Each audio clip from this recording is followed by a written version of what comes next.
En FM Ritmo estamos ya comentando desde la esquina del Coco.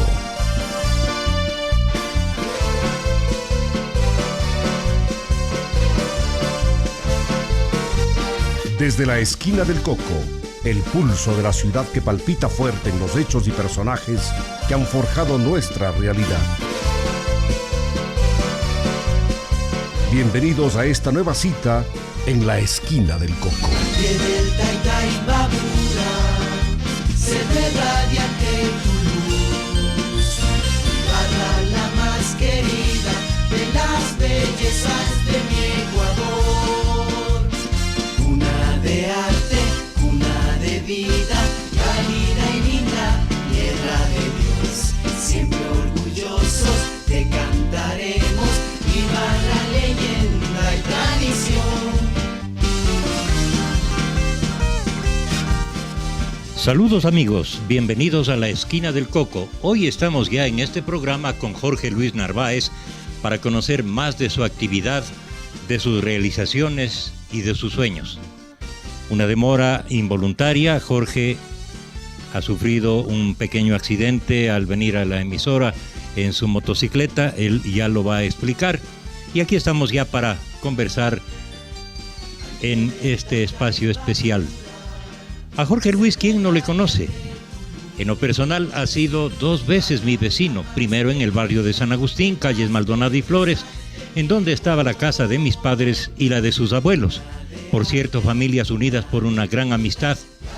Y la segunda vez fuimos vecinos cuando con mi familia fuimos a vivir en el barrio San Martín, donde también residió Jorge Luis con su familia, y en donde se inicia una historia que la comentaremos más adelante. Bienvenidos amigos a la esquina del Coco, saludamos a quienes nos siguen a través de la radio o por las redes sociales. El programa lo estamos transmitiendo con señal de video a través de Facebook, Ritmo FM Ibarra. Por aquí pueden hacernos llegar sus preguntas o comentarios y pueden compartirlo para que llegue a más personas en todas partes. Jorge Luis Narváez ha realizado estudios de sociología, de fotografía en la Alianza Francesa, ha hecho estudios sobre la cromática mestiza, es escritor, periodista, cineasta, radioapasionado, televisionario, gestor cultural y sobre todo un ser comprometido con la cultura y la sociedad. Jorge Luis, gracias por estar con nosotros. Recordemos dónde estudió, la escuela, el colegio, los compañeros, los profesores. Bienvenido. Bueno, muchísimas gracias, don Silvio. Pedir disculpas pues a la culta ciudadanía que estuvo esperando pues precisamente que empecemos a las 18 horas.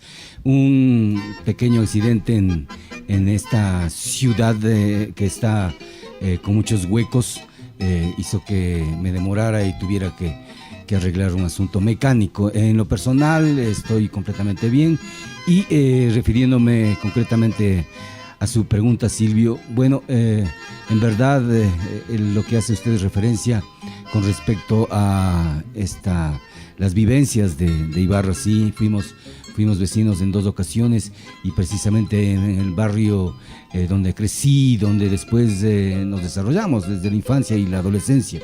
Yo estudié inicialmente en 2 escuelas y en 2 colegios, en la escuela de los hermanos cristianos y posteriormente en la Velasco Ibarra, que como me decía un amigo, imagínate ponerle modelo Velasco Ibarra.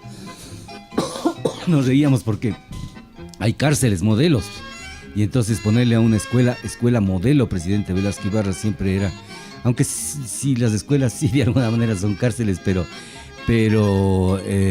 bueno, yo personalmente puedo decir que la escuela donde me eduqué fue la Velasco Ibarra y donde tengo entrañables amigos, compañeros a los cuales frecuentemente veo, gente de Ibarra, a otros ya no les he visto, otros ya no están, pero prácticamente entro al Colegio San Francisco donde paso también 2 años y tercer curso paso al Colegio San Diego. el Colegio San Diego, que en ese entonces era eclesiástico, si cabe el término.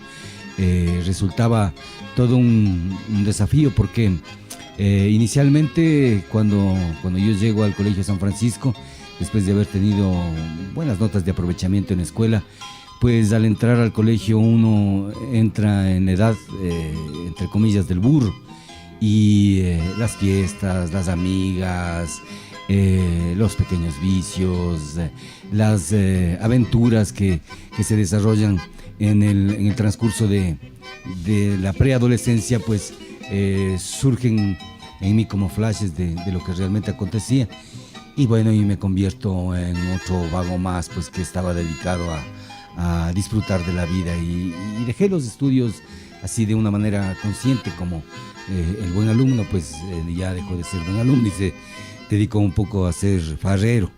Y hasta el segundo curso, bueno, después yo no entendía cómo teníamos como 17 materias en ese entonces, había una sobreabundancia de asignaturas, y en las cuales intervenían materias que no me gustaban: matemáticas, estadística, geometría, dibujo técnico, esas cosas. Entonces, y prácticamente cuando yo llego al San Diego, irrumpo en la vida social, en el tema de sociales, y entonces me doy cuenta de que por ahí va mi beta, y la literatura, y la geografía, y la economía, y la política, y ese tipo de asignaturas eran las que realmente me fascinaba. Entonces me sentí como pez en el agua y volví a tener buenas calificaciones y a estudiar, y ya la lectura se había convertido prácticamente para mí en un hábito que hasta la actualidad sostengo, y del cual prácticamente puedo decir que soy un adicto, ¿no?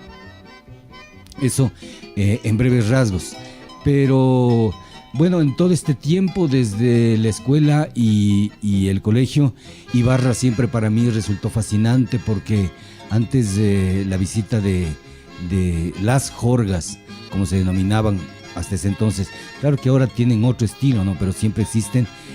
Tampoco éramos pandillas ni agrupaciones culturales como les denominan ahora, sino sencillamente jorgas que íbamos a visitar a ciertas chicas, y ahí se establecían un poco las disputas. ¿De qué jorga se acuerda Jorge Luis? Chica, es interesante el asunto de las jorgas. Sí, es y vamos sumamente a hacer interesante. un programa justamente dedicado a revivir esos momentos.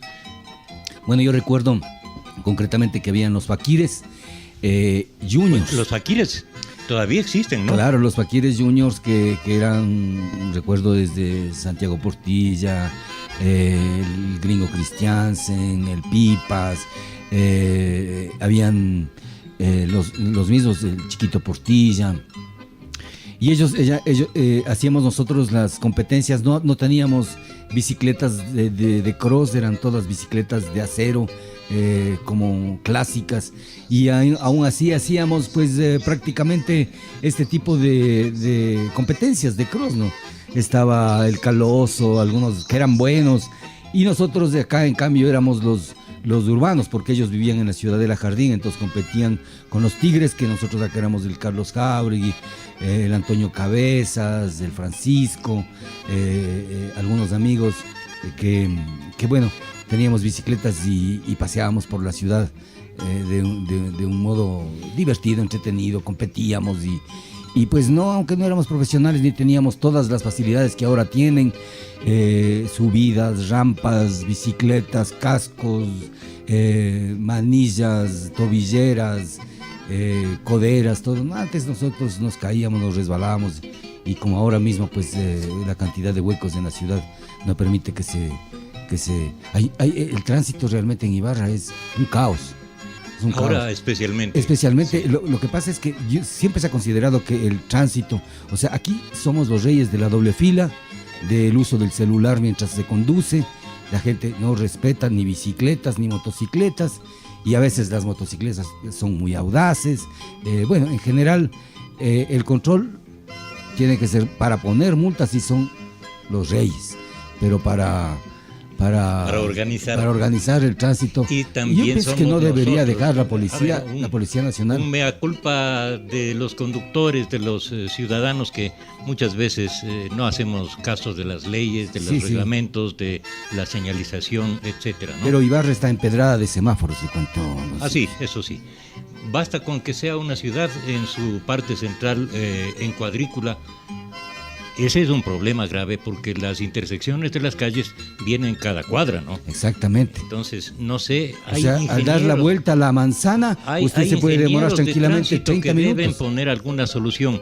En la anterior administración municipal del ingeniero Jorge Martínez se instalaron ya los semáforos inteligentes, pero parece que no dieron resultado, ¿no? Sí, y además ubicados en sitios donde no corresponde, en sitios alejadísimos y donde no pasan carros. Entonces es desesperante quedarse parado en un rojo cuando no ve ni a unas 10 cuadras, no ve un solo automóvil. Entonces sí es...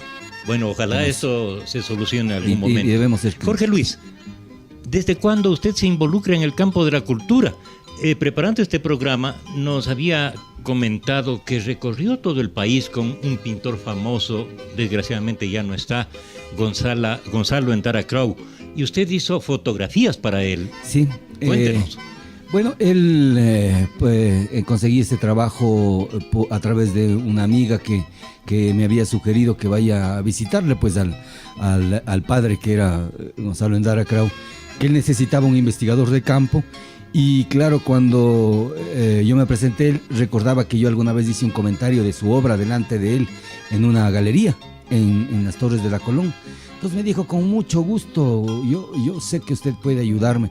Entonces me dio a conocer lo que significaba la cromática mestiza y la simbología del color popular. ¿Qué significa? Eso significa entender cómo los colores representan la identidad de las distintas zonas del Ecuador. Por ejemplo, si yo iba a La Esperanza y preguntaba a la gente ¿por qué tienen las ventanas pintadas de azul? Pues me decían, es para alejar a los rayos. ¿Por qué, por ejemplo, en Cañar, por qué no utilizan el amarillo? Porque el amarillo es de mala suerte, ¿no? Así, cierto tipo de colores. Y comencé a entender que la habilidad que tienen, por ejemplo, los chagras de mezclar los colores del violeta con el rosado, el celeste con el plomo, así. Muchas veces el fucsia entra por ahí también, ¿no? Sí, total. Y esta cromática mestiza se refleja también en el vestido de la gente. ¿Cómo no? Entonces, particularmente él apreciaba que, bueno, prácticamente aprendo fotografía a la fuerza. Tomando fotografías, y me recuerdo que se utilizaba antes como cartuchos, ¿no? Que tenían 27, 28 tomas y nada más. Máximo creo que llegaban a 56 ya las súper grandes. Entonces yo tenía que llevar como 10, 11 de esos cartuchos, y cada fotografía que yo veía que en particular pueda ser útil para el esfuerzo surrealista de su obra, pues ganaba más. Y entonces recuerdo claramente que estaba viajando en un bus de Cicalpa lleno de indígenas, y veo pasar un hombre cargando un ataúd, pero estaba solo. Entonces ese momento le digo al chofer, por favor deténgase, y gritando y todo, tratando de pararme en el bus para ver, porque no era ni parada. Entonces me bajé y perseguí, le corrí un buen tiempo, y él ya estaba bajando hacia una ladera. Entonces fui corriendo para hacerle tomas donde se vea que él está cargando solo el ataúd. Y en ese tiempo había que tratar de tomar bien la fotografía porque se desperdiciaban muchas escenas. Ahí era decisivo, cuando tomaba una fotografía, era porque sabía que esa fotografía iba a tener, en este caso, el volumen que nosotros necesitábamos. El volumen, la fidelidad, la definición y sobre todo la característica. Por ejemplo, una ocasión tomé una fotografía de unas cholas cuencanas dadas la mano, caminando dadas la mano, pero eran adultas mayores. Entonces era bonita esa fotografía, y ya me decía ganar más. O chivos encima de los buses, ¿ya? Entonces eran cosas que él apreciaba porque entendía que la identidad está marcada a veces por cuestiones que son surreales en otros países, pero aquí son naturales, pues, de nuestra fantasía social. Pero en todo caso también aprendió fotografía en la Alianza Francesa. Sí. Esa es una muy buena base para tener un buen ojo para la foto, como se dice, ¿no? Por supuesto, son técnicas de apreciación, sobre todo para entender mejor el manejo.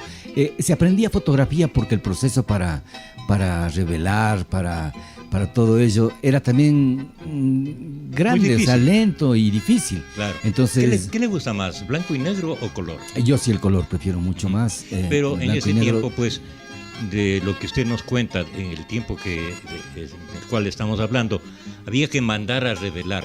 Sí, cómo no. Estando en Ibarra, había que mandar al distribuidor de la Kodak, recuerdo, creo que era el almacén Amador Dávila. Ellos mandaban a Quito y esperar con ansia que vuelvan las fotos reveladas, el rollo de 36 fotos, de las cuales unas 15 o más estaban bien, ¿no? Sí. No era culpa de quien revelaba, sino del fotógrafo. Todo eso ha cambiado con la digitalización de la fotografía. Por supuesto, ahora es casi una fotografía puede tomar un niño de 3 años, ya puede hacer una fotografía y le puede salir perfecta. Entonces, desde esa perspectiva, nosotros consideramos que la fotografía, aparte de ser una composición lumínica, expresa también esa posibilidad que tenemos los seres humanos de apreciar la luz, el entorno, el contraste, las sombras, todo ese tipo de características que hacen de la fotografía algo magnífico. Claro. ¿Y cuándo comienza Jorge Luis a escribir? Bueno, yo escribo... Usted se ha destacado como escritor, ha publicado varias obras y ya vamos a hablar de ellas. Bueno, como escritor yo entiendo que luego de haber tenido algunos problemas con la ley, éramos muy jóvenes y quisieron darnos un escarmiento, teníamos 14 años y nos metieron a la cárcel. Pero en ese entonces era porque teníamos nosotros de amigos a gente que consumía marihuana, pero nosotros no fumábamos. Sin embargo, era una sanción que nos hicieron y eso me sirvió a mí de alguna manera para entender cuál era mi destino. Y claro, yo sí tenía el hábito de leer, pero en esta ocasión, yo comencé a leer mucho más y realicé un trabajo de introspección, si cabe el término, de leer realmente. Tuve la fortuna de tener un abuelo que tenía una biblioteca fantástica, entonces yo siempre estuve leyendo 2, 3 libros a la vez y siempre disfrutando en diferentes instancias. Uno lo leía en la cama, otro lo leía mientras comía, otro lo leía mientras hacía cualquier otras cosas. Entonces es una costumbre que hasta ahora la practico porque pero fundamental, ¿no? Sí, es algo que realmente nutre, precisamente, y le contaba que hoy hicimos un ejercicio de apropiación juvenil cultural a un espacio público como fue el Hospital del IES, donde 41 estudiantes les enseñaron a entretenerse un poco con la lectura. Ya vamos a hablar de esos programas, pero queremos saludar a la gente que está uniéndose a través de la red social del Facebook. Hay una persona, es María Chávez, que dice: es triste que el invitado llegue atrasado a hablar de cultura. Y le decimos a María Chávez que son imponderables. Jorge Madera también se une a esta red y él también le da la razón. Cuando sucede algo así como lo que le sucedió a usted, un accidente en su motocicleta viniendo de San Antonio, le impidió estar puntual. Jorge Luis estuvo ya con nosotros anoche preparando el programa. Él estaba listo y dispuesto a estar aquí antes de las 6 de la tarde. Pero le sucedió esto y ya pidió disculpas y de nuestra parte también la pedimos. Jorge Madera nos está siguiendo, Byron Maldonado se ha unido al programa, Silvio Miguel le envía un saludo desde los Estados Unidos y hay Marco Gustavo Dávila también está en la red y hay muchas personas que están diciendo que les gusta el programa. Bueno, a la señora yo le pido excusas, pero las cosas de la vida no me impiden a mí hablar de cultura. Cultura es todo, es la vida completa. Cultura es hasta la expresión que ella está diciendo actualmente, es cultura. Cultura es el mercado, cultura es la existencia en general. Entonces, y cultura también es pedir disculpas como lo ha hecho. Naturalmente, estoy pidiendo una excusa porque es un imponderable y no estuvo dentro de mis planes. Yo soy una persona muy puntual en todos mis actos. Pero, Volvamos al tema de sus inicios como escritor. Bueno, resulta que yo comienzo a escribir a través de, bueno, me enfermé de una amigdalitis y tenía un cuaderno vacío y comencé a escribir, debe haber sido de la abundancia de las lecturas es que habla la palabra, ¿no? Y escribí creo que estuve como 3 o 4 días enfermo con amigdalitis y de ahí salieron como 10 cuentos en el cuaderno. Y dije, pues por aquí está la beta, todos mis amigos son pintores y están en el Daniel Reyes, otros que son atletas, otros que están haciendo esto y el otro, bueno, y escritores hay muy pocos.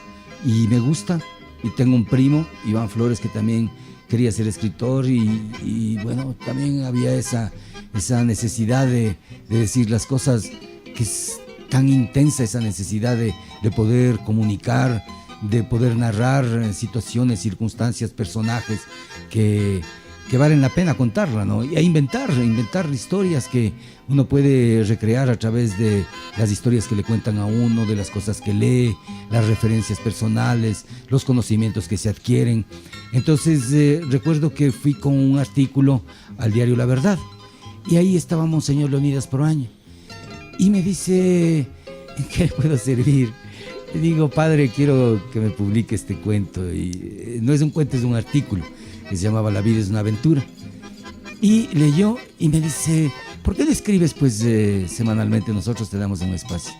Y Monseñor Leonidas Proaño es quien prácticamente me dio la mano cuando yo tenía 16 años para comenzar a publicar en el diario La Verdad artículos que posteriormente, claro, yo iba recolectando, recopilando y logré después armar un libro con esos artículos. ¿Y Monseñor sabía que es nieto de don Fidel Torres? ¿Cómo no? Porque deben haber sido compañeros de colegio. Compañeros, yo tengo una fotografía donde Monseñor está vestido de Atahualpa. Ajá. Sí, interesante. Y mi abuelo está, fíjese, el obispo de los indios. Y era compañero de mi padre también. Sí, y son del año Monseñor venía 1910. 1910, sí. Entonces contaba mi abuelo que él venía caminando desde San Antonio. Y claro, ya en esa temporada él estuvo una estancia nomás aquí en el diario La Verdad, porque en verdad trabajaba en Riobamba. Claro. Y entonces con quien yo tenía contacto era con Wilson Flores, que también me ayudaba.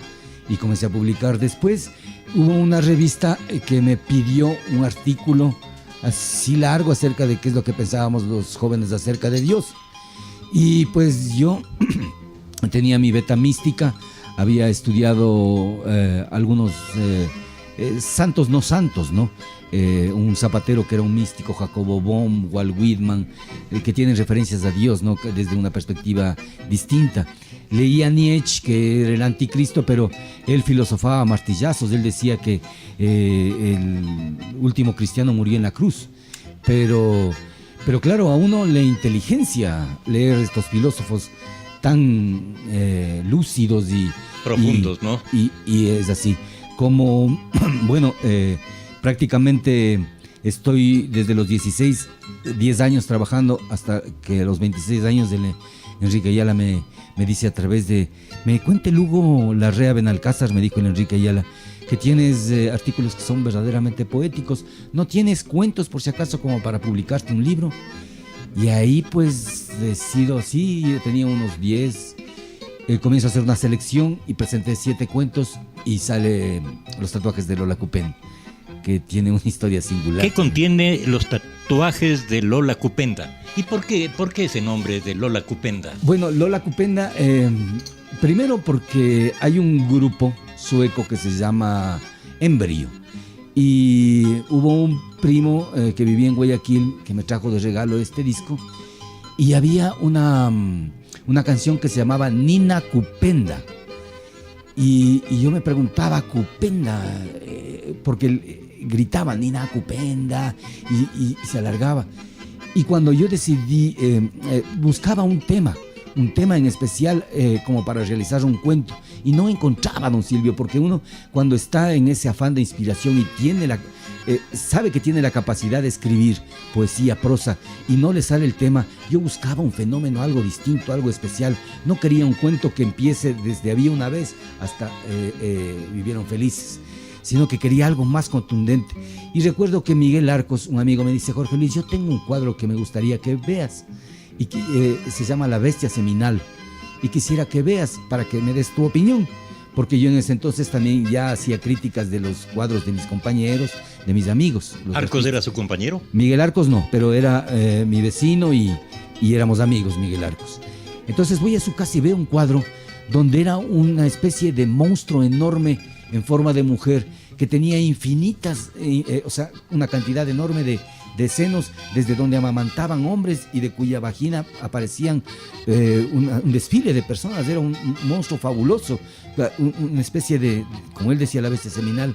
Y yo digo, esta es Nina Cupenda, esta es la Cupenda, esta es Lola Cupenda. Y le puse de Nina Cupenda de la canción Lola, que es un término que me gustaba, ese nombre por la connotación un poco, la referencia de irreverencia que han tenido siempre las Lolas, ¿no?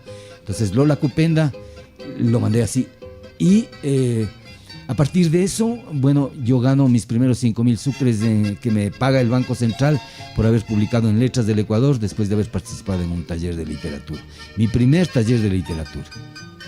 Nos piden que nos cuente algo sobre la bodoquera. Esta es una historia fantástica. Un grupo de soñadores, Paul Gutiérrez, Fernando Villarreal, Edison León,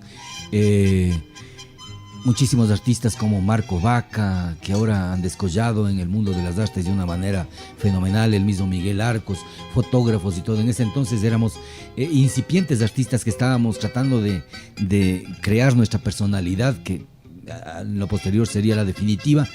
Decidimos romper con los cánones culturales que había aquí en Ibarra, que aparte había muy poco, ¿no? La Casa de la Cultura vivía un anquilosamiento terrible. ¿Qué lo consideraba usted? ¿Muy cerrado? Muy cerrado. Yo aplaudo mucho la gestión que se hizo a partir de la creación del Ministerio de Cultura.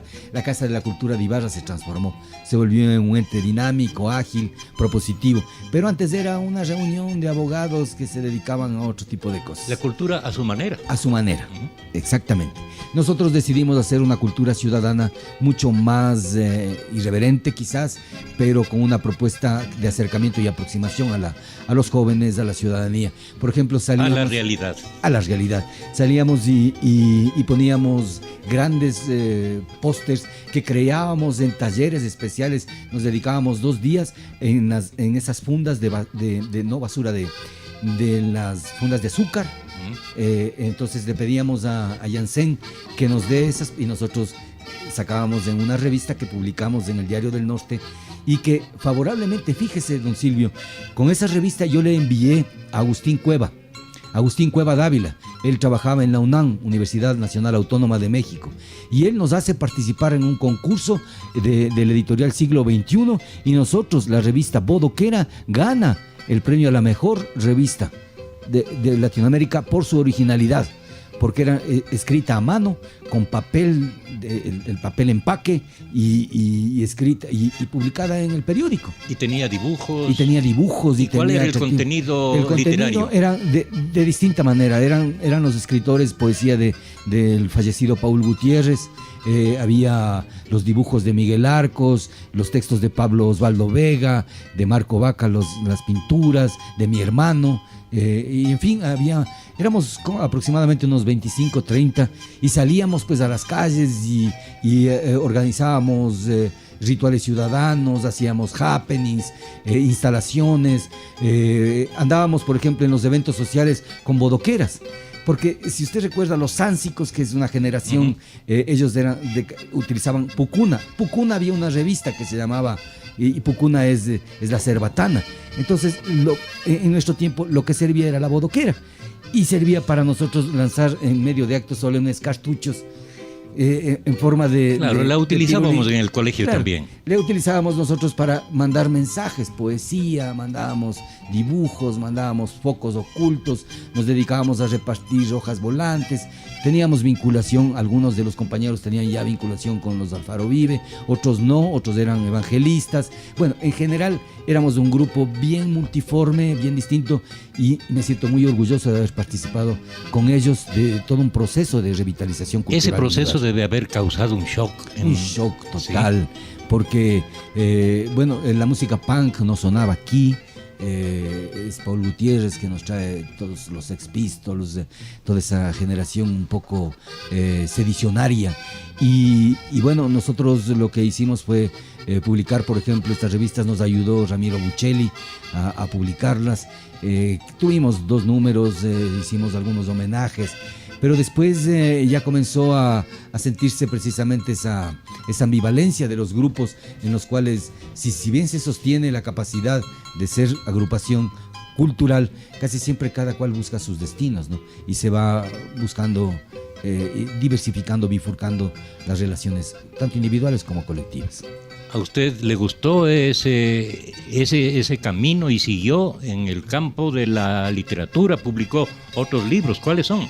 Bueno, posteriormente a los tatuajes de Lola Copenda, que según Enrique Ayala fue uno de los primeros bestsellers de Ibarra, y que él se cuestionaba, como le contaba, que por qué este libro se vende individualmente. Es el único libro que aquí la corporación y la librería Pomaire, donde era su director Enrique Ayala Pasquel, el papá de Enrique, ¿no? Papá, entonces él decía, Wambra me decía, ¿por qué se vende tu libro? Y se vende individualmente. Y yo todavía no encontraba la explicación, ni el Enrique. ¿Cuántos ejemplares fue la primera vez que se publicó? La primera edición fue de 100 ejemplares. Y a mí me dieron 10 libros, como se estila en cualquier editor. Después hizo una edición de 300 y vio que también se vendieron. Después hizo otra de 500 y se vendieron. Y después ya hice una de 1000 que ya se agotó. Entonces me felicitaba y me decía, ya encontré, después ya hablando, era un solo cuento de los 7 que era el que la gente buscaba y que tenía referencia. Entonces yo, como le había explicado, utilicé mucho la jerga, el habla popular de ese entonces, y personajes casi reales. Casi digo, porque solamente utilizaba los apodos y los nombres. Pero se los reconoce fácilmente. Se les reconocía fácilmente. Entonces esto permitió que la gente tenga esa necesidad de leer, de saber, ¿no? De leer. Estoy yo, no estoy yo, porque como eran de 8 páginas y había tantas referencias marcadas y sobremarcadas, entonces la gente tenía interés y por eso se hizo popular el libro, ¿no? Cuéntenos ahora de lo que hizo usted emulando el periódico de Pedro Moncayo, La Linterna Mágica. Ya, esta es una historia bastante interesante. Resulta que yo entro a trabajar con Alfonso Pasquel en relaciones públicas en el municipio. No había la dirección de comunicación. Entonces, siempre he estado un poco pendiente de lo que la tecnología nos ofrece. Así como cuando en la radio yo era el que presionaba para que compren CDs, de la misma manera en el caso del municipio, lo que yo necesitaba era, por ejemplo, un fax, necesitaba una offset, necesitaba después de internet. Recuerdo que a Mauricio Larrea prácticamente le obligué a tener internet, y con el Mauricio hicimos una llamada al Banco de Guayaquil y nos respondieron a la media hora. Imagínense cómo eran los chats. Media hora después ya nos dieron, bueno, ya pueden ingresar, ya saben lo que es del internet, nada más. Entonces, claro, la Linterna Mágica era un periódico que era institucional, pero era pequeño. Entonces servía en el campo de la administración que efectuó Alfonso Pasquel, que era eminentemente social, que hubieron muchas transformaciones. Primero le cambió de Ilustre a Popular, y después habían ciertas cosas que fueron aplaudidas por la ciudadanía, ¿no? Y que tenían una vinculación un poco más con la colectividad, con la comunidad. Y no informaba eso la prensa. Claro, La Verdad sí publicaba cuando nosotros enviábamos boletines de prensa, pero el Norte no. Y el Norte tenía un poco más de preferencia, digamos así. La Verdad tenía ya un nicho, gente que ya compraba La Verdad porque era La Verdad. Pero el Norte ya era el nuevo público, la ciudad había crecido y siempre eran opositores a la administración de Pasquel. Entonces yo le dije que necesitábamos una offset para publicar esta revista, y salieron como 75 linternas mágicas en homenaje a Pedro Moncayo, ¿no? Pero logró que se inserte en el periódico, pues. Sí, claro, logramos que a través de los voceadores, de los canillitas y todo eso, logramos que este periódico circule. Hicimos de ahí 170 domingos culturales, entonces la revista nos servía también para promocionar los domingos culturales, a los cuales la gente aquí en Ibarra asistía masivamente. Nunca tuvimos un domingo cultural vacío, es decir, con 10 o 20 gentes, era repleto. Y hacían colas, la gente ya llegaba desde las 7 de la noche a hacer colas para ver los espectáculos que ofrecíamos. ¿Qué espectáculos? Chuta, el máximo que logramos hacer fue presentarle a Danauta, que ese fue, imagínense, traían 20 toneladas de material, y cuando ven el auditorio dicen, no, aquí no. Y nosotros ya habíamos bajado todas los cajones, porque eso es lo primero que hice yo. Yo tenía ya 18 gentes que estaban dispuestas a bajar enseguida, para no darles oportunidad a los suizos estos y se nieguen. Entonces el gestor de la obra dijo, está bien, hay aquí por ejemplo bejucos, hay alguna zona donde se pueda comprar. Nos fuimos al Chota y compramos ahí caña guadúa, y armó él un escenario espectacular en el Teatro Gran Colombia de una obra que se presentó aquí en Quito y regresó. Era extraordinaria. Era un teatro musical donde habían desde bolas gigantescas, habían malabares, bandas, ellos eran acróbatas, una especie de Circo del Sol pequeñito, y espectáculos de primera categoría. Cuando se presentaban los charijayas, eso era también un repleto. Son los Beatles de Imbabura, a donde se presentan ellos siempre van a llevar su público, ¿no? Y todos los artistas en ese entonces que eran una pléyade en Quito, Wilson Pico, los señores del Frente Independiente de Danza, el Motideren, a Susana Reyes, Iván Tapia, que era el director de cultura en ese entonces, también provocaba con sus grupos actividades y espectáculos de carácter musical. Músico. Sí, cómo no. Sí. Ahora es abogado del abogado, gobierno sí, provincial de Imbabura. Ajá. Saludos, Jorge Luis, es interesante tu historia y la constancia dentro del mundo de la cultura y la comunicación, dejando tu estilo y dejando una marca en la cerrada sociedad de Ibarra, nos dice Silvio Miguel Morán desde Chicago. Saludos, querido Silvio. Yo hice alguna referencia también a tu capacidad de emprendimiento y el hecho de hacer desafíos precisamente en esta sociedad que a veces sí se siente que Ibarra es una sociedad a veces cerrada. Yo en tono de broma digo, no es que la procesión va por dentro, sino que la orgía va por dentro. Aquí hay gente que es totalmente abierta, full open mind. Hay situaciones cosmopolitas en la ciudad de Ibarra. Alguna ocasión yo publiqué una revista Ocultas. Aquí hay una hipocresía natural, pero por ejemplo yo publiqué una crónica acerca de los lunares de la Ciudad Blanca, y esta es una revista que se llamaba Mango, una revista erótica, la primera revista erótica nacional, o sea, con desnudas, como se dice concretamente, yuchas ecuatorianas, pero tenía un contenido también literario donde escribían los mejores autores de este país. Y ahí pues me pidieron una crónica. Entonces yo recuerdo claramente hacer un recorrido, una especie de tour nocturno por Ibarra, y comprendí, o sea, hasta la actualidad Ibarra no necesita de ser una gran ciudad como para proporcionar liberalidad, entretenimiento, si quieres lujuria o cualquier otro tipo. Hay gente que entiende que a veces la gente puede pervertirse. Yo lo entiendo perfectamente. Yo no puedo moralizar ni puedo canonizar sobre los temas que son privados, pero sí puedo decir que en lo personal no soy esclavo de la opinión ajena, de tal manera que poco me interesa lo que puedan o no opinar acerca de lo que he hecho o no he hecho. En esta línea, la síntesis del espejismo. A Ibarra vas y vienes.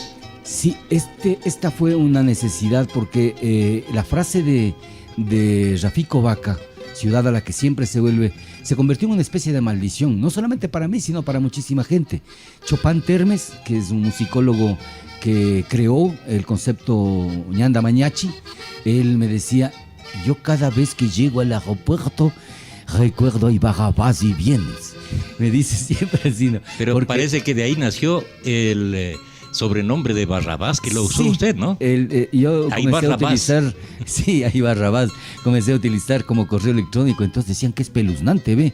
Pero sí, es que Barrabás es un personaje como Se lo les conoce expliqué, como el malo. como el malo, pero era el Robin Hood de los judíos, era el chucho, el roto De judío, ese tiempo. de ese tiempo. Él robaba a los romanos para dar a los pobres judíos que vivían en la opresión, pues, del imperialismo, en ese caso romano. Todo lo que usted está mencionando puede concentrarse en una palabra. ¿Mojigatería? Tal vez. Yo creo que un poco es, atreviéndome a ser indulgente, timidez, Ah, ya. ¿no? Porque esa timidez, o sea, si bien somos tímidos, a veces siento que es como esa situación en especial, es como un niño que quiere decir y no puede, que no se atreve a decir. Porque la gente, nosotros conocemos de aquí, o sea, súper chismosos, primero. O sea, usted ve que aquí algo y pasa. criticones. Totalmente. O sea, en el término de jerga son berriones. O sea, los ibarreños, para ponerte un apodo, para tatuarte algún comportamiento o para ponerte algún mote, siempre son cumbre, ¿no? Y existe muchísima sal.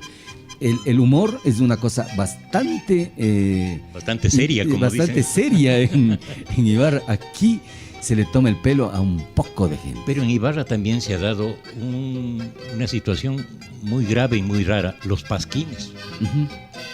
Bueno, esto es me parece, no tanto la pared es del papel del canalla, sino de quien tiene, en este caso, la deshonestidad de no poder decir lo que puede decir públicamente. Lo que puede decir de frente. Porque lo que puede decir de frente, ahora que tenemos redes sociales, hay muchísima gente que debería hablar, pero no habla.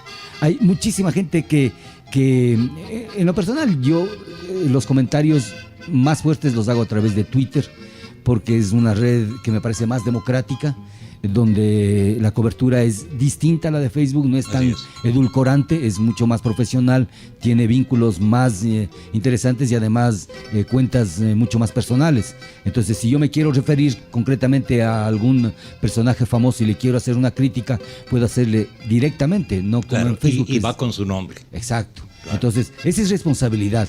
O sea, yo no creo que a través de trolls, a través de este tipo de representaciones como los memes, se oculten a veces intereses políticos, que generalmente los pasquines son eminentemente políticos, ¿no? Así es. Y entonces buscar la quinta pata, o no tanto la quinta pata, sino decir las verdades acerca de la corrupción, de la deshonestidad, de la lascivia de muchas personas, de violadores que dicen, sí, ¿sabes qué? Cero violencia, y en el fondo que están gestando violencia, que son machistas, que tienen sobajadas a ciertas mujeres, a ciertas necesidades, que hacen de la burocracia realmente un espanto.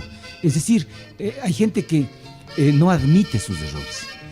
Y otra gente que cuando se le dicen, se le critica, lo asumen como una cuestión personal y agreden, tanto verbal, o sea, utilizando las malas palabras, entre comillas, que para mí no hay malas ni buenas, sino simplemente términos que son despectivos y que... Denigrantes, sí. O sea, yo no pienso que Jesucristo les mandó al carajo a los mercaderes del templo diciéndole, salgan mamiticas del templo. Debe haberles metido una buena carajeada, ¿no? Por no decir otra cosa. Una buena fuetiza, además. Fuetiza. Eduardo Naranjo Yerobi, felicitaciones al programa, que está espectacular. Saludos, dice.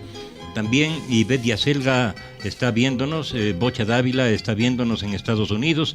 Se unen Fernando Gudiño y Mauricio Calderón. Le envían saludos, Jorge Luis. Saludos a Fernando Gudiño, también compañero de trotes, de cultura.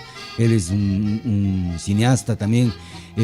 Aquí hay muchísima gente que está no valorada, no justipreciada, gente que también está sobrevalorada y hay mucho demagogo también.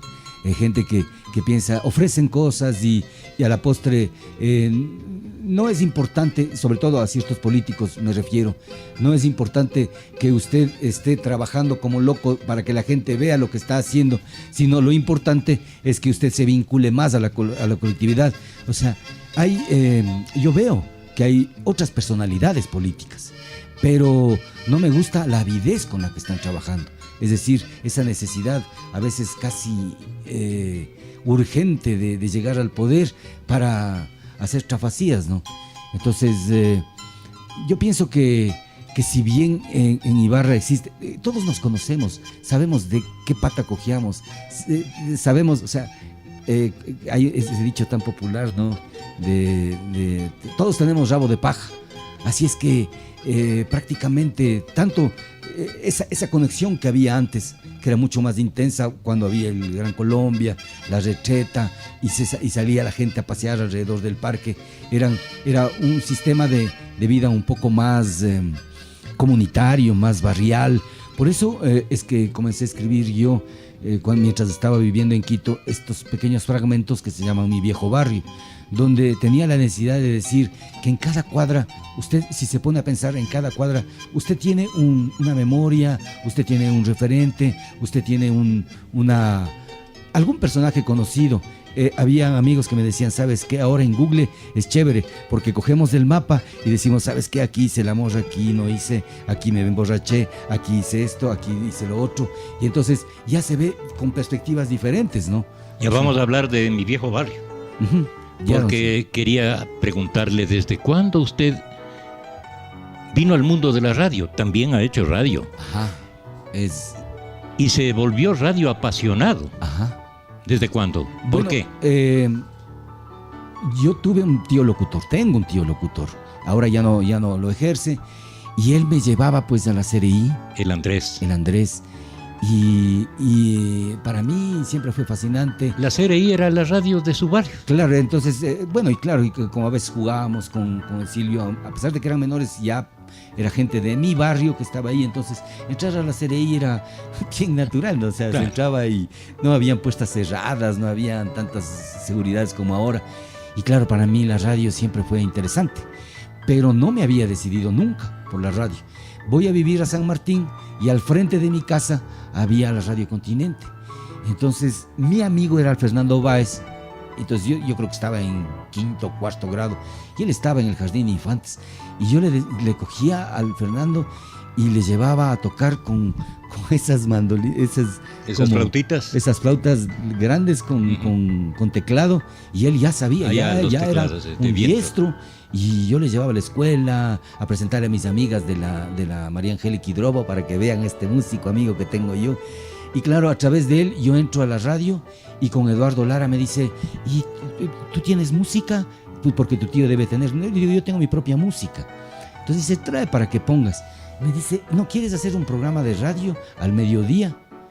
Yo te digo pero yo no puedo operar, no me nace operar. Antes operar sí era complicado, los sonidistas tenían que hacer muchas cosas. Sí. Entonces me dice, entonces simplemente leas un programa. Y bueno, decidí hacer un programa. Yo tenía entre 14 y 15 años. Recuerdo que se llamaba La Búsqueda y hablaba de síntesis de libros de Fausto, de Goethe, de cosas así, ¿no? Y poníamos música de David Bowie, de War, de Deep Purple. Y llegaba Don Manuel bravísimo. Chuta, ¿usted cómo va a poner esa música? El rock, que sí que no. Y bien dicen, lo que se aborrece Dios castiga. El Caifás, y ahí está. El hijo de Manuel. El hijo de Manuel. O sea, se hizo rockero, es rockero. Y el Santiago, ¿verdad? Bueno, el Fernando hace de todo. Hace de todo. Él es realmente una persona versátil y un verdadero maestro. Entonces, ahí entro yo a la radio. Y ya entro locutando. Y claro, como era buen lector, tenía buena lectura. Y después uno va afinando la voz y claro, yo le oía a mi tío Andrés y veía cómo engolaba, cómo impostaba. Y yo practicaba, hacía ejercicios, los ejercicios clásicos de la. Pero esa era la radio de antes. Ahora el locutor no engola la voz, no necesita ser. O sea, el locutor ahora es más natural. Es más natural, pero hay en ese tiempo era así. En ese tiempo era así. O sea, se pretendía que es que por eso es que admirábamos tanto a varios locutores. Ahora simplemente son fans de... Hay locutores que se buscan a 7, 4 comediantes para hacer el programa, pero no lo hacen solo.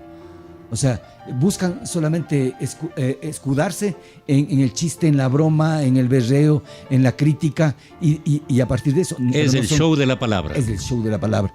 Pero, por ejemplo, escucharle al Alberto Leder de HBO, o sea, usted escucha una voz, pues. No es la voz, o sea, por ejemplo, Lanrés Caco me decía, ve, te escuché con voz de locutor. Ah, le digo que pleno, pero es que es diferente.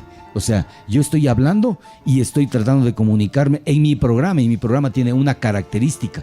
Y si no se engola, pues prácticamente tiene que ser respetuoso con el formato del programa. Claro. Si voy a hacer de cultura, no voy a estar... puedo hacer cháchara, puedo reírme, puedo entretenerme, pero... La informalidad también es buena, ¿no? Claro, excelente.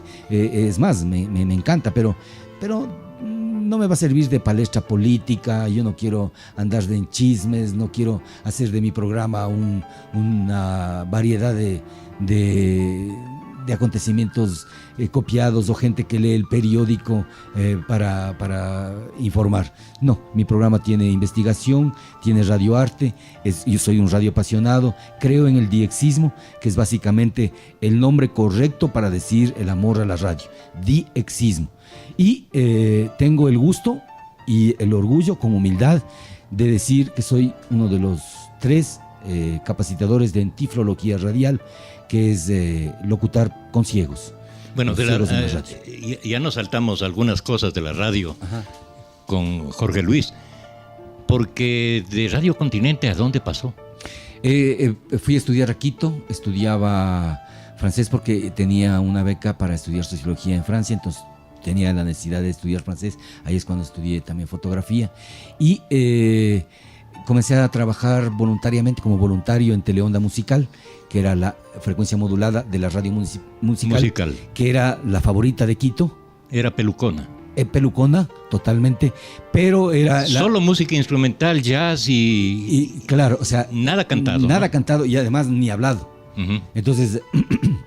Para mí fue un aprendizaje total, absoluto.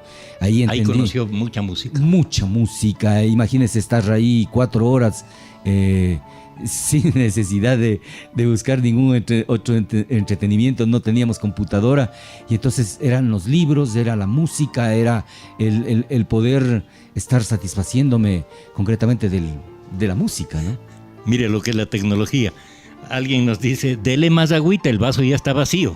En realidad, bueno, yo quiero agradecer a la gente de Ibarra, a la gente también que es de Ibarra y que está en otros lados, a todos mis amigos, amigas que me han ayudado en múltiples tareas, aventuras, hazañas, a veces travesuras culturales en las que me he metido, y siempre he tenido el apoyo a través de las redes de gente que disfruta muchísimo de las cosas que hacemos. Estamos empeñados en desarrollar un proyecto grande. Ibarra siempre seguirá siendo una ciudad educadora. Eso que ahora... Porque usted, ahora que habla de ciudad educadora, también se hizo cargo del programa Ciudad Educadora del municipio de Ibarra, ¿no? Uh-huh. Este fue un proyecto de la Organización de Estados Iberoamericanos que muy visionariamente Mauricio Larrea impulsó, y nos dio un espacio concreto para poder efectivizar estrategias pedagógicas colectivas. Es decir, eran estrategias para no solamente crear un market de ciudad, sino hacer que la ciudad sea un escenario donde nuestros destinos puedan experimentar diferentes actividades de carácter artístico-cultural. Y se logró. Estuvimos prácticamente con el apoyo de Pablo Jurado, posteriormente las 2 administraciones de Mauricio Larrea, y se hicieron muchísimas cosas que, bueno, solamente la gente que vivió en esa temporada puede dar fe. Pero existen proyectos de los cuales está disfrutando la ciudadanía de las disque travesuras que hacíamos nosotros. La loma de Guayabillas era una loma donde iban a morir burros, donde la gente se iba a muchar, pero no era nada más que eso, era un pulmón. Es uno de los bosques urbanos más grandes que tiene el Ecuador, bosque urbano. Entonces, conjuntamente con Mauricio Larrea decidimos hacer un concierto de rock al cual asistieron 7,000 estudiantes ibarreños. Y eso se fue desarrollando, se hicieron unas 4 tomas simbólicas, y ustedes han visto desde el 2000 desde el 14 de febrero del 2000, cómo se ha optimizado socialmente ese espacio. Ese es un espacio en el que usted ahora puede ir, tiene vivero, tiene sitios de interpretación, picnics. Se fue desgraciadamente el zoológico, que a mí me parecía fantástico, pero yo ahora ya, cuando uno entiende que los animales no deben estar en ese tipo de circunstancias, en esas condiciones, claro, entonces me pareció loable. Sin embargo, había un espectro bastante, qué sé yo, óptimo en el tratamiento de los animales. Yo no vi tampoco tanta suciedad. Yo no sé cuál fue el motivo por el cual regalaron, por ejemplo, esos leones que estaban bien sostenidos acá, gordos, porque los que le tenían en Palacara, que eran los mismos, estaban flacos. Entonces yo vi su proceso. Y claro, el cuartel, el Teatro Gran Colombia, permanecían cerrados, botados, y nosotros hacíamos tomas simbólicas para que la gente tome conciencia, para que entienda que lo que hacíamos eran ejercicios de apropiación territorial juveniles de los patrimonios artísticos, naturales, arquitectónicos de la ciudad. Eso es lo que buscábamos, y esos procesos de optimización ahora cumplen su objetivo. Ahora la gente está disfrutando de lo que nosotros hicimos como proyecto cultural. De ahí un pasito al cine, porque usted ha producido también documentales y películas. Ajá. Bueno, esto también tiene una historia que empezó con Los Baúles de Educadores, que era un proyecto que lo hicimos con el apoyo de la empresa Carvajal, que vendía libros aquí, que hacían los libros de aquí en Ibarra. Claro, aquí era la maquila. Imagínese, esa era una oportunidad laboral, una oportunidad educativa, y que no sé por qué se desaprovechó esa iniciativa. Desgraciadamente hay cosas en Ibarra que no se dicen, que hay gente que tiene miedo de decir las cosas, y hay muchos políticos que a partir de eso abusan de la confianza de los ibarreños, abusan de la desmemoria de los ibarreños. Y aprovechan de esta circunstancia para hacer otras cosas que quizás les rinden mayores réditos económicos. Réditos, no hay nada. Y sobre todo votos. Exacto. Y hablando de cine, mire, nosotros empezamos con Los Baúles de Educadores a recorrer Angochagua, el Valle del Chota, y sobre todo el Valle del Chota. Cuando yo hablaba con los niños, la alegría pues es contagiante. Tuve una gran encrucijada, porque para mí ver que entregaba los libros y les pedía nuevamente, porque formaban parte del baúl, de los baúles, me resultaba desgarrador, porque se identificaban con los libros, decían qué lindo tener el libro, y comenzamos a regalar los libros. Pero en ese entonces yo escuchaba a los adultos mayores, a los sabios de la tribu del Chota, que me contaban de las pestes que vivieron como esclavos. Cuando aquí los jesuitas estaban tomados pues del Valle del Chota, el ingenio azucarero, los hacendados maltrataban a los negros, y yo escuchaba todas esas historias y dije, esto no puede quedarse así. Ibarra no es la ciudad blanca, que me disculpen, puede ser la Huay City, puede ser la ciudad a la que siempre se vuelve, pero Ibarra se construyó a partir del terremoto. García Moreno dijo concretamente desde esa esquina del Coco, a ver, los de la Esperanza, el lado suroriental, serán guasicamas de quienes viven en este territorio, cuadriculado por manzanas españolas, y aquí vivirán criollos, blanco-mestizos, mestizos y españoles. Nos servirán los guasicamas del suroriental, y los negros se quedarán de esclavos de mis jesuitas. Así es como se diagramó Ibarra. A mediados del siglo pasado, en 1950, llegan los primeros 5 familias aquí a Alpachaca, que quedaba más allá, en el extrarradio de la avenida Eloy Alfaro, donde vivían los indígenas de Ibarra, los imbayas. Por eso son las fritadas de ahí. Y esos indígenas, en Ajaví, esos indígenas dijeron, eso se llama Alpachaca, el puente de tierra que conducía a Urcuquí y a las otras zonas. Vamos ya entrando a la película Alpachaca. Vamos entrando a la película. Entonces yo con todas estas visiones comienzo a comprender. Me voy al mirador una noche y veo que la ciudad es ordenada lumínicamente, pero solamente Alpachaca es un territorio lumínico, pero una telaraña de luces. Entonces dije, voy a hacer un documental que se llame La Telaraña. Pero cuando le conté a un amigo, me dice, pero la película debería llamarse El Hombre Araña versus los ladrones de Alpachaca. O sea, entendí que si es que yo utilizaba la telaraña, se prestaba a múltiples interpretaciones y decidí poner Alpachaca, el documental, Puente de Tierra, y contar la verdadera historia de cómo esas 5 familias constituyeron lo que hoy es la parroquia más pujante de Ibarra, que tiene 22 barrios y cerca de 30,000 habitantes. Alpachaca circuló por todo el mundo, Ajá. obtuvo muchos premios. Sí, cómo no. Bueno, nosotros empezamos con algo bastante sui generis. No teníamos dinero, queríamos hacer una película que valga la pena. En ese tiempo el cine comenzó ya a romper los cánones de la película quieta, de las cámaras quietas, o con los dollies, transportes, todas esas cosas. Pero, ¿con qué equipo usted trabajó? Pues? Le cuento. Hablemos de lo técnico. Verá, resulta que mandamos a un concurso del BID, del Banco Interamericano de Desarrollo, del Centro Cultural, un proyecto que se llamaba Hermanos Eternos. Y enviamos en enero y en mayo culminaba el proyecto. Ya nos decían que pasó junio y me mandan un boletín de prensa diciendo que el BID hace esto, que el BID hace el otro. Y yo les mando una carta réplica y les digo, vean ustedes, son unos tecnócratas que están en Washington. Nosotros tenemos un proyecto humano, demasiado humano para ustedes. Procedo de suscribirme, gracias por nada y nos vemos.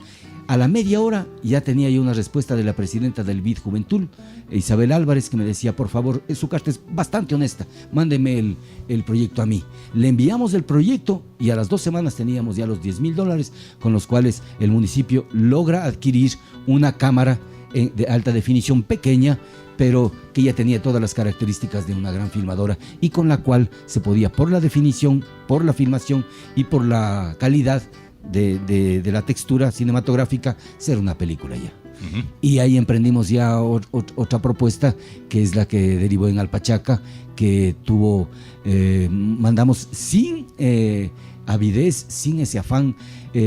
Nos metimos a varios concursos y no nos salía nada. Pasamos miserias, mucha hambre, bastante desesperación por sacar adelante este proyecto. Se nos iban muriendo los personajes, no teníamos plata. Rubén López, me acuerdo que nos ayudaba prestándonos de local para hacer lobbies de productores, gente que nos trate de ayudar. Artistas de Quito me venían a ayudar para promover, pero no pasaba nada. Hasta que un día, una noche, un viernes, recuerdo, me llaman a las 12 de la noche. Y digo, sí, ¿quién es? Ya usábamos celular, estábamos hablando del 2007. Entonces me dice, soy Camilo Luzuriaga y quisiera saber si el locutor que utilizas en el teaser o en el proyecto que enviaste es el que va a hablar en tu película. Y le digo, no es él. Y nada más me dice, bueno, eso nomás quería saber, chao. Y me cierra el teléfono. Y yo me quedo con la intriga y digo, ¿y por qué me llama Camilo Luzuriaga, el autor de La Tigra? Y resulta que él había sido uno de los jurados del concurso más grande que tuvo este país, el Premio Augusto San Miguel. Y el lunes apenas llegué a mi trabajo, ya tenía un correo donde me notificaban que debía estar en Guayaquil el día siguiente para recibir $10,000 que el Ministerio de Educación y Cultura, dirigido en ese entonces por Raúl Vallejo, iba a entregar a la película Alpachaca. ¿Quién le hizo la edición de Alpachaca? La edición la hizo Marcelo Trujillo. La locución la hizo el señor Silvio Morán Madera. Con todo gusto. Sí, y claro, ese era el locutor que yo quería, porque el otro era simplemente un amigo que tenía una voz comercial y lo hizo. Entonces comenzamos a tener, no sé, apoyo divino, pienso yo, de una manera contundente, que fueron apareciéndonos cosas, oportunidades, créditos, instituciones que nos ayudaban. Me acuerdo, los señores Morejones nos regalaron $1,000, los señores Dimbauto, que hasta la actualidad han sido mis mecenas de siempre. Santiago Amador, sobre todo, concretamente, ha sido para mí una persona a la cual le debo mucha gratitud, y sobre todo la gente internacionalmente. Después tuvimos nos metimos en un concurso, no ganamos el primer premio, fíjese, que era un viaje a París, pero nos ganamos una máquina, una filmadora. Entonces preferimos siempre la filmadora, ¿no? que era lo lógico, lo que no necesitábamos. Y claro, ya teníamos la filmadora con el premio que ganamos del BID, pues, don Silvio. Entonces ya teníamos la cámara y ya comenzábamos. Tenemos un archivo de imágenes impresionante. Cuando decidimos hacer el catastro de imágenes, teníamos prácticamente 19 horas. Y comprimir para 97 o 90 minutos sí resulta una edición bastante loable. Marcelo Trujillo es mi editor, con el que apunte, esfuerzo diario, lográbamos sacar, avanzábamos muy poquito, porque en ocasiones no le pagaba, él vivía en una situación un poco desesperante porque no era funcionario municipal, solamente yo que tenía mi sueldo, pero sin embargo trataba de que la gente me ayude y logramos sacar. Y de ahí cuando comenzamos a ganar premio, parecía que todo se componía, era un rompecabezas, que nos invitaban a festivales, nos invitaban a simposios, a presentaciones, a cineforos, en todas partes del Ecuador y en algunas partes del mundo. Eso fue maravilloso. Hay una palabra que se pone aquí en la red social. ¿Qué significa para usted? Papaxto. Bueno, es un término que utilizaba Ramiro Buccelli para molestarme, porque... Y eso le pone con un saludo muy especial mi hijo Santiago, también desde Estados Unidos. Mi hija María Gabriela desde Quito también está siguiendo el programa. Sobre todo, por ejemplo, Santiago, que conjuntamente con Esteban Herrera, ya fallecido, y el amigo Chiriboga Fernando, creo que Fernando. Y con el Caifás Báez, pues tenían una banda. Claro. Ellos, y yo era el que les llevaba a hacer reportajes, el que les presentaba, y era como una especie de manager voluntario, ¿no? Entonces ellos me decían Papaxtro desde ahí, y ahí se quedó. Pues hay locutores como Patricio Bautista que están en Londres. El Pato. Sí, el Pato. Está muy bien. Sí, imagínense, hace a veces propagandas para Nickelodeon, para canales, channels enormes, claro, de gran trayectoria. Eso me da mucho orgullo, y también son gente que ha vivido gran parte de mi mundo en la radio, ¿no? Pasé mucho tiempo yo con personajes inolvidables. Estuvo en los primeros tiempos de Radio Bocú. Sí, concretamente los primeros 8 años. ¿Qué programa hacía ahí? Bueno, yo tenía un programa que se llamaba Memorias de la Luna. Uh-huh. Las dos únicas radios aquí en Imbabura eran Radio Ritmo y Radio Bocú. Pero Ritmo se apagaba tipo 10, 9 de la noche, recuerdo, ¿no?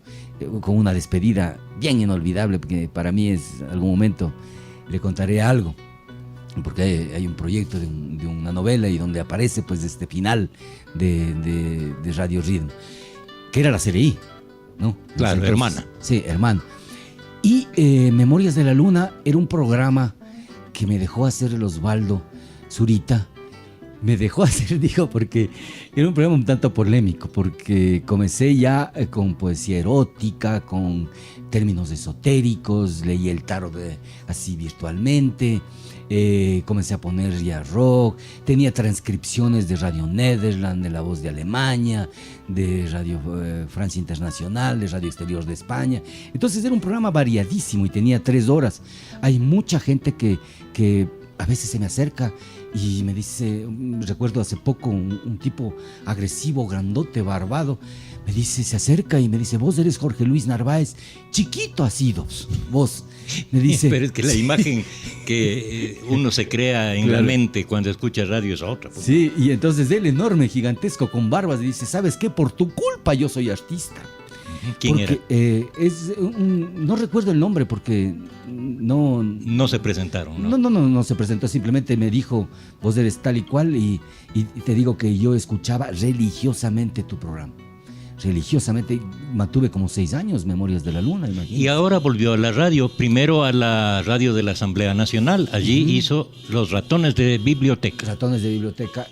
Bueno, ese es un programa que un poco estaba como con camisa de fuerza, porque la radio de la Asamblea ya tenía programas culturales, entonces yo no podía hacer un programa caleidoscópico como me gusta, es decir, de diversas artes. Entonces aproveché que mi vinculación con la literatura era fuerte, y sobre todo con mis amigos escritores de la capital. Entonces decidí ponerles Ratones de Biblioteca, porque eso es lo que éramos, eso es lo que somos. Ahora, claro, las bibliotecas ya son distintas, pero todavía hay Ratones de Biblioteca, que es lo mejor que puede ser, ¿no? Los ratones están en el internet ahora. Claro. Ahora, desgraciadamente, están con el mouse, ¿no? que eso ya, no tiene ninguna virtud, ¿no? Eso es demasiado fácil. El estar en las bibliotecas, yo recuerdo, solía entrar a bibliotecas como la del San Diego, que era una biblioteca gigantesca, la que tenían en el colegio acá. Entonces, recuerdo que le convencí al padre Saraus que me preste para yo a veces en los recreos no tenía ningún interés de estar jugando básquet o estar peloteado, ¿no? Entonces prefería los libros. Entonces descubrí unos libros maravillosos de los místicos que a mí me gustaban. Imagínense que antes no se hacía, pues era voluntario si usted hacía la alfabetización o hacía tesis o monografía. Yo elegí hacer una monografía y me pusieron de tutor a un sacerdote sumamente inteligente. Decía, hey, ¿vos de dónde sacas estas cosas? ¿Por qué haces investigación? Están en la biblioteca de aquí. Ahí mismo. Aquí mismo, de Ruinsbroek, de Jacobo Bohm, que eran a veces místicos, utilizaban mucho Buda, a gente que prácticamente yo en la vida comencé a sentir como propios, personajes que, claro, la escolástica, Santo Tomás de Aquino, San Agustín, tenía que leerlos para entenderlos. Siempre me gustó la filosofía, pero asimismo leía Nietzsche desde muy temprana edad. Yo recuerdo, llegué a la casa de Camilo Andrade porque su hija era mi novia y descubro a Nietzsche, así habló Zaratustra, y me deslumbro con la capacidad poética, con la filosofía de él. Ha sido prácticamente mi formación, pero sí es una formación agnóstica. Sin embargo, yo tenía una vinculación mística. Actualmente tiene también un programa de radio. Sí, mantengo un programa de radio en línea y también digamos que al aire en Radio La Fábrica. Tenemos un programa que se llama En la Noche y en la Niebla, que es básicamente un radioarte donde yo procuro, y esto para que se entienda, hay mucha gente que piensa que hacer radio es simplemente acercarse, hablar, poner la música y ya. Una radio con concepto, un programa, en este caso cultural, tiene que intervenir con sonido, con cortinas, con fondos, con poemas, si cabe, si se puede utilizar. Por ejemplo, ahora en YouTube tenemos las propias voces de Ernesto Cardenal, de García Márquez, de Vargas Llosa. Recientemente, por ejemplo, se murió Euler Granda y tiene un poema hermoso que se llama La Droga, que es la droga de la juventud. La juventud es una droga. Entonces, él lo expresa de una manera tan linda que era importante, y como recién se murió hace 2 semanas, pues lo paso yo ahí. Pero igual se habla de Mademoiselle Satán, de Jorge Carrera Andrade. Estamos empeñados un poco en enfocarnos en el Plan Nacional del Libro y la Lectura, José de la Cuadra.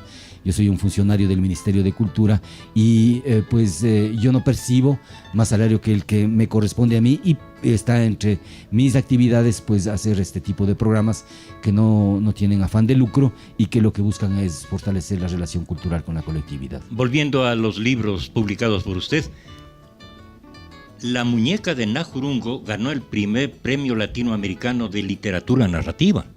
Sí, esta fue una experiencia también maravillosa. Ubiquémonos, Najurungo es un lugar en la vía San Lorenzo, ¿no? Exacto, unos 4 kilómetros antes de Najurungo. ¿Qué encontró ahí y qué es lo que cuenta en el libro? En el libro, en los tatuajes, primero en las andanzas de la muñeca de Najurungo, es un cuento que lo desarrollo yo después de un viaje que hice con Mauricio Larrea. Él fue a traer recuerdo claramente, la primera ambulancia para el 911. Claro. Hicimos un programa que se llamaba Los Sonidos de la Solidaridad, que obtuvimos mucho éxito, se logró recaudar $10,000 y con eso, se empezó el 911, que conozca la ciudadanía, que fue en la temporada del Mauricio, y yo le ayudé precisamente en la organización de este evento. Él me dijo, sino ayúdame con unos músicos que sean, y claro, los poderosos y las voces, yo sabía quiénes eran, que la acompaña, por ejemplo, Miriam Muñoz, que tiene una voz hermosa, y Edgar Mármol, el Caifás y algunos otros músicos. Hicimos un programa lindísimo. Entonces el Mauricio esa fue la gala en el Teatro Gran Colombia. Gala en el Teatro Gran Colombia. Y cantó el alcalde. Cantó el alcalde, y muy bien. Y después nosotros nos fuimos a España precisamente ya a retirar las donaciones. Y bueno, yo me escapé a Ciudad Educadora, Barcelona, que es la clave, o sea, es el centro del proyecto. Entonces fui a un congreso, nos recibió en ese entonces burgomaestre, un Pujol, y nosotros ahí hicimos algunas actividades y comencé a conocer muchas mujeres migrantes, las historias de esas mujeres migrantes, que eran mis amigas y que formaban un rompecabezas de gente que estaba desperdigada por toda Europa, Alemania, Holanda. Y comienzo a hacer de ese puzzle un cuento y presento ese cuento como testimonio. Y recibe la noticia mi esposa y me dice: mira lo que te ha llegado. Son $4,000 y los pasajes ida y vuelta con estadía para que te vayas a Cuenca. Ahora te entiendo un poco mejor, que te estás ahí sentado escribiendo, te entiendo un poco mejor. Y sí, fue la oportunidad, viajamos allá, era mi primer cuento ganador y ya comenzó a bullir en mí esa necesidad de establecer un estilo propio de literatura, del quehacer literario como tal. Yo necesitaba tener un estilo y lo logré a través de ese cuento, y eso es ya otra historia, porque publico ya otro libro más después de ello. Se nos va acabando el tiempo y hemos hecho una reposición de lo que no pudimos hacer al comienzo, porque muchísimas gracias. Usted tuvo un problema de tránsito, ¿no? Y quería yo finalizar con algo, pero aquí vale la pena finalizar con esto que nos dice Ivette Diazelga. Saludos cordiales para el invitado, excelente representante de la cultura en Ibarra, y le hace una pregunta. ¿Qué tipo de cultura tenemos en Ibarra y son emblemáticos para la ciudad? ¿Es emblemático el tipo de cultura que tenemos? Bueno, yo puedo decir sin ningún miedo que Ibarra es una de las capitales más interculturales que tiene el Ecuador. Aquí no sucede lo que sucede en Otavalo, donde hay michos e indígenas, es decir, mestizos e indígenas. Aquí nosotros tenemos michos, indígenas, y tenemos 5 culturas que representan frescamente a toda la localidad. Imbayas, Natabuelos, Quichocaranquis, negros, cayambis, y tenemos ahora una comunidad colombiana fuertísima que ya forma parte también de nuestra identidad. No podemos hablar de una cultura específica en Ibarra. La cultura de Ibarra es bien acrisolada, pero multidiversa, multinacional. Es una cultura que, o sea, esta ciudad es hiperpapagayo en lo que se refiere a la identidad, ¿no? Si queremos hablar de una manera figurativa y como una metáfora, pues diríamos que es una fanesca en donde existen todo tipo de granos y sabores y colores y olores, pero en realidad la cultura, definirla aquí, existen diversos movimientos culturales, movidas que se llaman. Por ejemplo, hay jóvenes que usted no les ve utilizando las redes, pero por ejemplo hacen un concierto, se autoconvocan y van y llenan estadios, coliseos, no llenan estadios. Los que llenan los estadios son los grandes eventos que se hacen aquí, carísimos, y que no se sabe de dónde tienen tanta plata la gente, pero que pagan 30, 40, 50 espectáculos extranjeros. Espectáculos extranjeros. Entonces, bueno, los jóvenes a los que me refiero... también es bueno. También es bueno, por claro. supuesto. O sea, a los empresarios hay que darles luces, hay que darles caminos, hay que orientarles. Una ciudad, o sea, ¿cómo puede ser turística si no tiene una oferta cultural? Imposible. Si usted va a París, o sea, no le van a llevar solamente a un sitio, pues tiene que ofrecerle todo lo que significa gastronomía, que es cultura, ¿no es cierto? Tiene que ofrecer espectáculos, eventos, performances, realizaciones, cine, danza, teatro, poesía, fotografías, exposiciones, cosas alternativas. En Ibarra parece que reflotara algo, se ve que hay intentos, pero el drama de la cultura en Ibarra es que no hay procesos. Yo respeto mucho, por ejemplo, el trabajo de la Casa de la Cultura, que después de que se creó el ministerio se vieron un poco amenazados, entonces decidieron hacer los martes culturales, los jueves académicos, los miércoles de cine. Bueno, un poco antes ya comenzaron con ese... Sí, pero era necesario que pase eso. La Casa de la Cultura no es la única representación cultural que tiene Ibarra. Hay un centro cultural femenino, hay sociedades de la sociedad orientalista, que se llamaba Sociedad de Artesanos.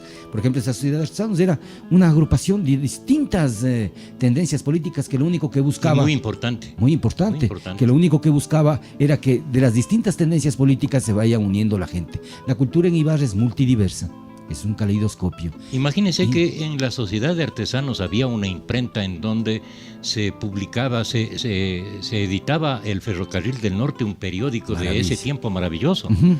Dirigido por Víctor Manuel Guzmán. Así es. Bueno, conjuntamente con Juan Carlos Morales hemos sido prácticamente los cronistas de contemporáneos de la Ibarra. Él a su manera, yo desde la mía, mi particular visión, pero siempre hemos tenido lecturas sobre Ibarra. Y esas lecturas nos han permitido tener una visión panorámica de lo que está sucediendo. ¿Se siente realizado, Jorge Luis? Absolutamente. Pienso que todas las actividades en las que he emprendido, no me refiero al fracaso o al triunfo que forman parte de los avatares propios de cada emprendimiento, sino en los logros que tienen que ver exactamente con lo que yo he buscado, ¿no? De mi profesión.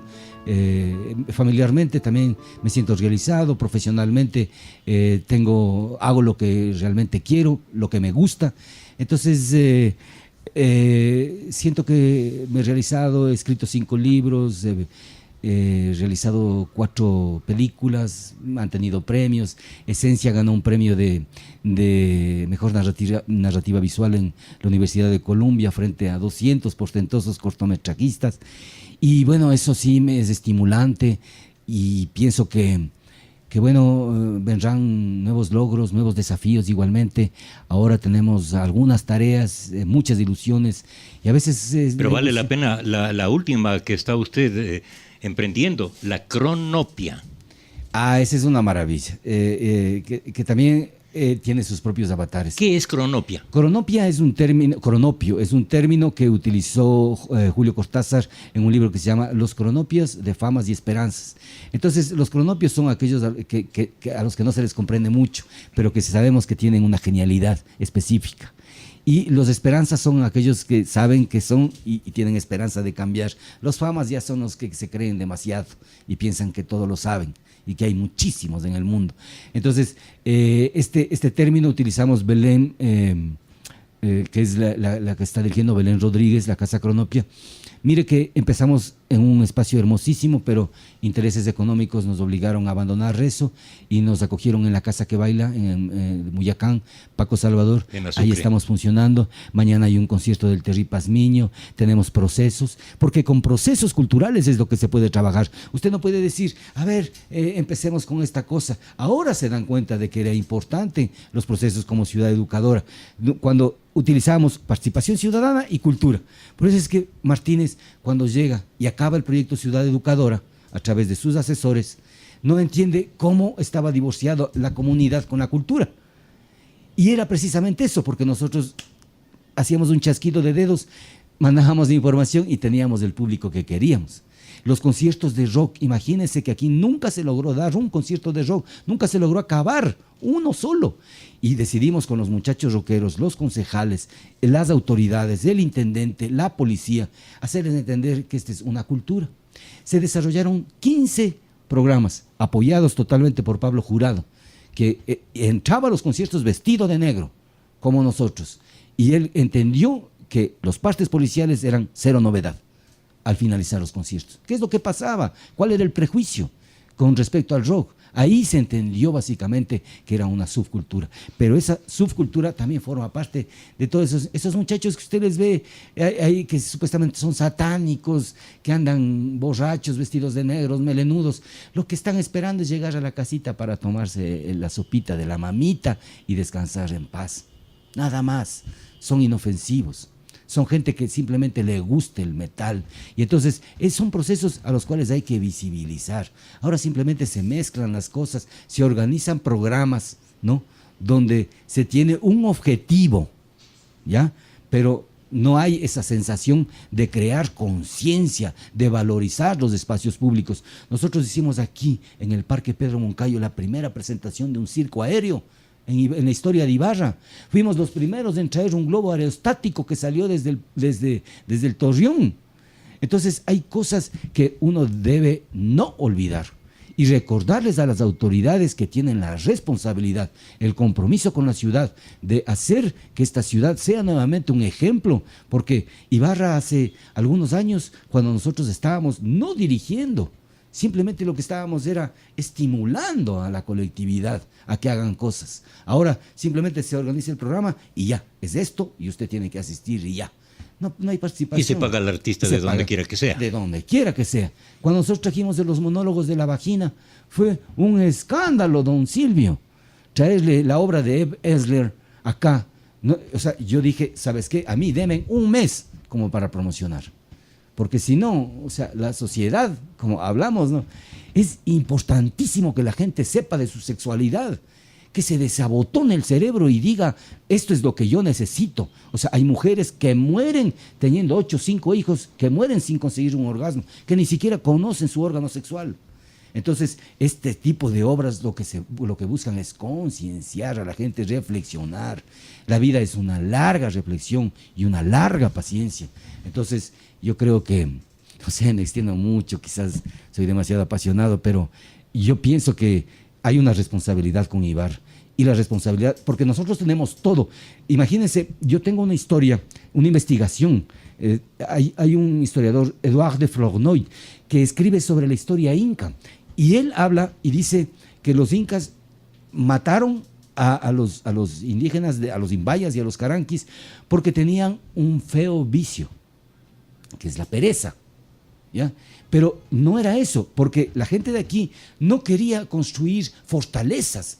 No eran constructores, no eran guerreros, eran agricultores contemplativos, músicos que estaban creando, que estaban pintando, que estaban haciendo diseños de trajes. Eran gente que tiene una visión por nuestra geografía. Cuando llegan a Imbabura, los incas dicen, este es el nuevo Cusco, pues. Van a la Esperanza, se alucinan. Ven los lagos que tenemos nosotros y dicen, wow. O sea, esto es Imbabura, esto es Ibarra.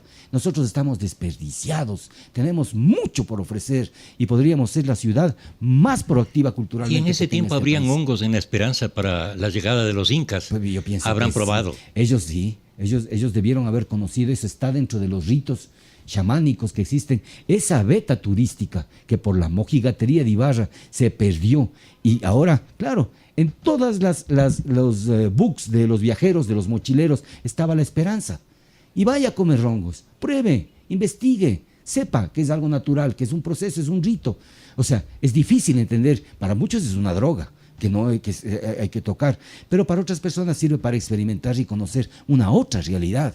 Entonces, aquí vinieron personajes increíbles de la música y vinieron a estar aquí. Y por la gente, pero más la gente de Ibarra que veía e iba allá, que criticaba, porque ya los de la Esperanza ya estaban habituados a verles a los hippies. Pero entonces la gente de aquí, un jefe político X o un alcalde de poca visión, les cogieron a todos los hippies, les metieron aquí al Parque Pedro Moncayo y les fueron sacando en 3 buses. A los que son y no son. A los que eran y los que no eran. Y se fueron. ¿Y qué es lo que se perdió? Toda la vitalidad de una zona que ahora podría ser tranquilamente como Baños, puede ser como Galápagos, como Vilcabamba, La Esperanza. Se tiene que pensar que hay un turismo místico y que tiene relación con los hongos. Que se entienda que son carnes de Dios para los zapotecas, para los huicholes de México, que son niñitos santos para algunas personas. Entonces hay que decir las verdades, ibarreños. Y yo no estoy mintiendo, ni tampoco paso como una persona que estoy socavando la moral, ni nada por el estilo. Simplemente soy crítico y sincero. Finalmente traslado también los saludos de Germán Cordero, de Pablo Rosales, de Alex Esparza y de mucha gente que demuestra su satisfacción por haber asistido a través de la radio y a través de las redes sociales a esta interesante conversación con Jorge Luis Narváez Torres. Para nosotros también ha sido muy grato tenerle en este programa, no va a ser la primera ni la última vez, y estaremos conversando siempre de la cultura de Ibarra. Gracias, Jorge Luis, por haber venido. Gracias, Silvio. Gracias a quienes nos han seguido. Gracias. El programa se repite el día domingo a las 7:30 de la mañana, pero está permanentemente en el canal de YouTube de FM Ritmo, para que en cualquier momento lo puedan revisar. Será hasta otra oportunidad. Muchas gracias.